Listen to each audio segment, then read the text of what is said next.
I got a bunch of buddies of mine who are in fraternities.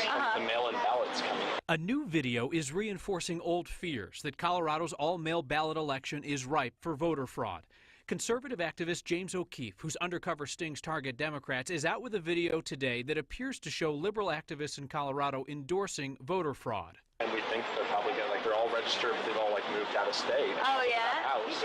So they're all going to get their ballots sent to... And so just vote for them with those ballots? Yes, absolutely. Oh, wow. I mean, it's putting the votes to good use. So, really, truly, yeah, that's awesome. The Greenpeace activist on the tape goes on to suggest that discarded ballots could be collected from what she called ghetto Aurora, saying that African Americans and Mexicans tend to throw out their ballots. She would not comment about that to us today. We asked 9 News reporter Steve Steger to find out whether the voter fraud scheme floated in O'Keefe's video could actually happen in Colorado. I can't promise people it will never happen. I can't promise people that it can't happen. Republican Secretary of State Scott Gessler says we can't rule out the possibility of a little monkey business during this election. You know, in any human activity, you've got a small percentage of people who will do bad things when they're tempted by power or money. And elections distribute political power. And so there's just human nature.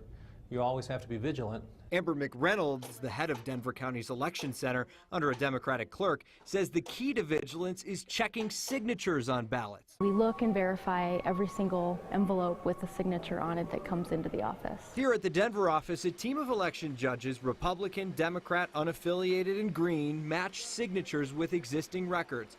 But Gessler says there's a loophole to that. If someone has a witness, the signatures don't have to match at all. So that's a potential avenue as well.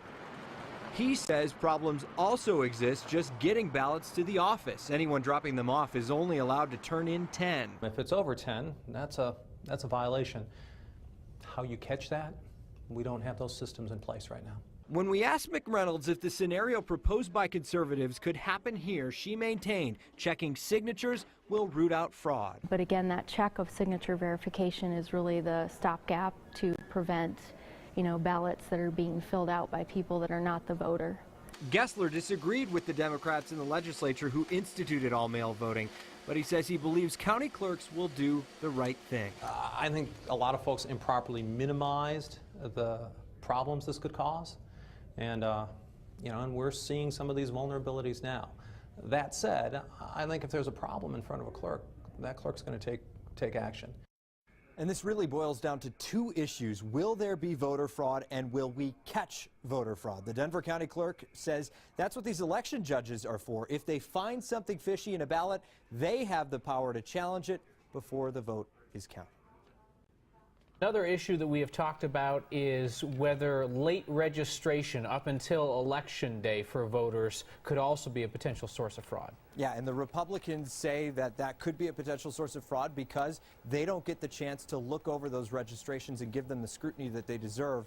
And so once a vote is cast, it can't be taken away. The Democrats, though, say it's a valuable thing because it gives people the vote who may not have the opportunity to vote, who may not have had the opportunity in the past. We will keep watching it. We will keep discussing it. Many thanks, Steve.